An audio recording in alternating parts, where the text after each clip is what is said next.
రేపు శనివారం 22వ తారీఖున అమలాపురం జడ్పీహెచ్ స్కూలు 150 సంవత్సరాల కార్యక్రమానికి సెస్క్వినాల్ సెంటినరీ సెలబ్రేషన్స్ అంటారండి వాటిని. అవి జరపడానికి మా పూర్వ విద్యార్థుల కమిటీ అంతా కూడా నిర్ణయించడం జరిగిందండి. దాని ప్రకారమే గత 4 నెలల నుంచి కూడా కార్యక్రమం తీసుకున్నప్పుడు మరి ప్రపంచంలో వివిధ దేశాల్లో సెటిల్ అయినటువంటి 1950 సంవత్సరం నుంచి ఈ స్కూల్లో చదువుకున్నట్టు విద్యార్థులు చాలామంది వస్తున్నారు.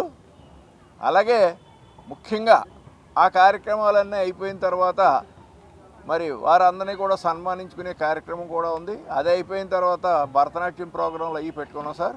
దాని తర్వాత ప్రముఖ మరి విద్యావేత్త ఆంధ్రప్రదేశ్ మరి పాఠశాల విద్యార్థుల యొక్క కార్పొరేషన్ చైర్మన్ శ్రీ చాగంటి కోటేశ్వరరావు ప్రపంచ విఖ్యాత మరి ప్రవచనకర్త, మరి అనేక దేశాలు కీర్తింపబడుతున్న మహోన్నత నాయకులు మన పిల్లలను ఉద్దేశించి మన స్కూల్లో మధ్యాహ్నం 3 గంటలకి వారు ఇక్కడ విచ్చేసి వారు పిల్లలందరినీ కూడా మరి ఉద్దేశించి వారు మాట్లాడతారని మీ ద్వారా తెలియజేస్తున్నాం.